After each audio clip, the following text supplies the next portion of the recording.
Chaque jour, un film pour entrer dans l'esprit de Noël, qu'il soit au cœur de l'histoire ou simplement en trame de fond. Il y en a pour tous les goûts.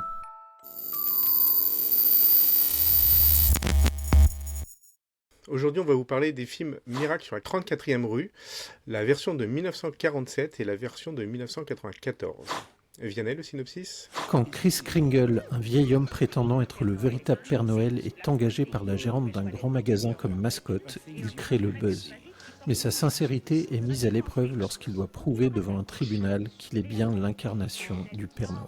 Alors, en ce qui concerne le réalisateur et les acteurs, pour la version 1947, le film est réalisé par George Seaton, un réalisateur qui a une carrière qui s'est étendue à peu près des années 40 aux années 70.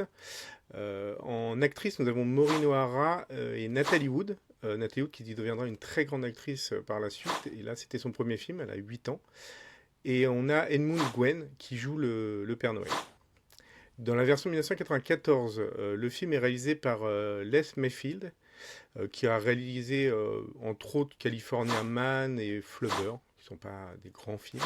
Dans le rôle de la petite fille, on a Mara Wilson, que vous avez déjà vu dans, par exemple, Madame Doubtfire. On a Elizabeth Perkins, qui jouait dans Big, avec Tom Hanks. Et le Père Noël est joué par Richard Attenborough, qui est le créateur dans Jurassic Park. Une chose intéressante aussi à indiquer, c'est que le remake de 94 est produit par John Hughes, qui est réalisateur entre autres de La Folle Journée de Ferris Bueller ou Breakfast Club. Donc un réalisateur des années 80 qui était connu pour ses comédies assez fun et parfois liées aux enfants. Concernant le rapport avec Noël, on suit dès le début du film le Père Noël, il y a une parade de Noël, et donc le personnage, donc Kris Kringle, qui se prétend être le Père Noël, se balade dans les rues, donc en termes de décoration, on est totalement dedans, et c'est là qu'il vient, au début du film, à se faire engager comme étant le Père Noël d'un grand magasin. Donc ce principe-là, en fait, on le retrouve sur les deux versions.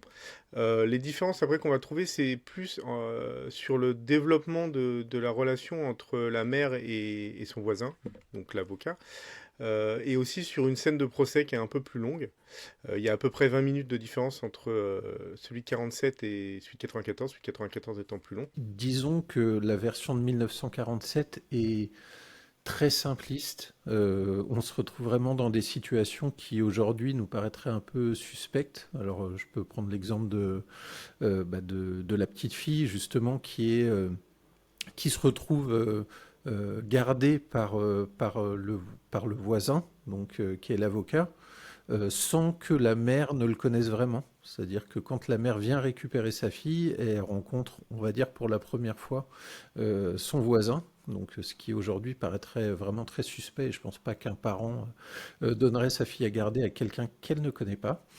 Par rapport au remake que moi je n'ai pas vu, mais que Greg a vu, il y a certains éléments qui sont plus ou moins, qui sont surtout moins visibles, notamment sur la relation justement entre l'avocat et la gérante du magasin. Oui, sur la version 94, quand elle va récupérer sa fille, on comprend vite qu'elle récupère sa fille chez un voisin avec qui elle a une certaine relation. En tout cas, elle a certainement déjà au moins dîné. Enfin, ils s'aiment bien, quoi, en fait. Voilà. Alors que c'est vrai que sur celle de 47, le fait qu'elle ne connaisse pas du tout son voisin et qu'il garde sa fille, ça paraît assez étrange. Donc, en fait, dans la version 47 est plus simple sur des éléments, développe moins certains éléments. C'est pour ça que je disais le procès, la relation entre la mère et l'avocat, tout ça, c'est moins développé. Le remake développe plus ça. Peut-être que des fois, ils vont un peu trop loin.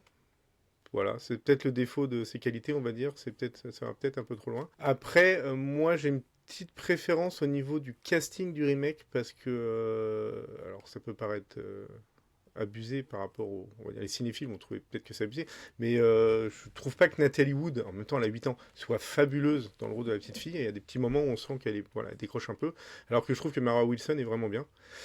Et ensuite, je trouve que Richard Attenborough en Père Noël est vraiment très très bien. Même si celui de 47 était bien, mais Richard Attenborough est vraiment très bien. Donc après, voilà, lequel choisir, c'est un peu compliqué. Je sais pas, honnêtement, je sais pas trop. C'est mieux de dire qu'il faut regarder l'original, le classique. Mais le remake est bien aussi. Donc à vous de voir Si vous voulez un truc qui paraît un peu plus moderne quand même, voilà, ou si vous voulez quelque chose de plus rapide, plus concis. C'est plus rapide et plus concis en effet sur celui de 47, parce que aussi à l'époque, je pense qu'il pouvait moins développer la relation entre l'homme et la femme. Voilà, c'était un peu plus compliqué à l'époque, on pouvait moins montrer de choses. Donc voilà. Sinon, après, au niveau des thèmes qu'on retrouve dans le film, les thèmes de Noël, on a le fait de garder la foi, le fait de se dire que si les gens croient, la question ne se pose vraiment pas de savoir si la chose existe ou pas. Donc ça, c'est peut-être un côté un peu religieux qu'on retrouve dans le film, en fait. Le fait d'avoir la foi. Il pousse à avoir la foi. Plus ou moins le fait que des enfants puissent croire en le Père Noël fait qu'il n'y a pas vraiment besoin de se poser la question à savoir est-ce qu'il est vrai, est-ce qu'il n'est pas vrai. Le fait qu'ils y croient déjà leur apporte quelque chose. Donc ça c'est un peu une thématique qu'on retrouve. Et il y a la thématique de la famille. Et il y a aussi la thématique dont on a déjà parlé plein de fois, de faire le deuil d'un passé qui des fois peut être compliqué, qu'on retrouve aussi dans Miracle sur la 34e rue. Oui, et alors moi alors j'ai pas regardé les deux, donc je peux rien dire sur le remake, mais bon, c'est le deuxième film à la suite des années 40 que je regarde, donc noir et blanc, une ancienne époque, etc. J'avoue que je suis conquis par le côté euh, naïf, innocent de l'époque. Euh, enfin, moi, ce que je garderai aussi, ce que j'ai noté sur le film original, c'est aussi une petite critique du consumérisme, notamment avec une scène de concurrence entre deux grands magasins à travers des bonnes actions. Donc voilà, j'ai trouvé ça plutôt rigolo. Et c'est vrai que la relation entre la gérante du magasin et son voisin, donc qui est l'avocat et qui aura un rôle après, à la fin au niveau du procès, je l'ai trouvé beaucoup moins développé que ce que Greg dit du remake. Donc moi je me suis vraiment axé sur le Père Noël et sur le fait voilà, qui prouve qu'il est vraiment le Père Noël. Pour juste finir sur la comparaison qu'a 1947-1994, l'esthétisme de 47 est vraiment joli, comme pas mal de films à l'époque, hein. Alors que là, pour le coup, 1994, le film est très très mal éclairé.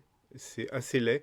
Il est continuellement éclairé par le dessus. Donc pratiquement toutes les scènes, les personnages sont éclairés. Ils ont toujours une espèce de lumière sur le haut de la tête, qui donne un éclairage un peu étrange, qui ressemble plus ou moins à un vieux film érotique ou un soap opéra, quoi.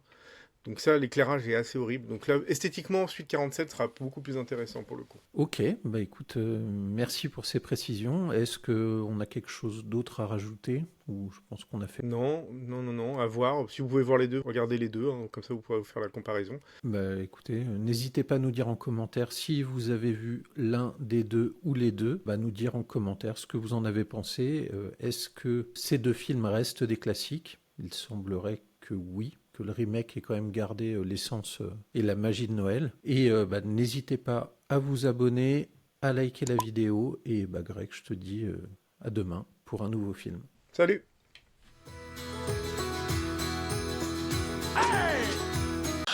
Abonne-toi à la chaîne pour ne pas manquer les prochaines vidéos.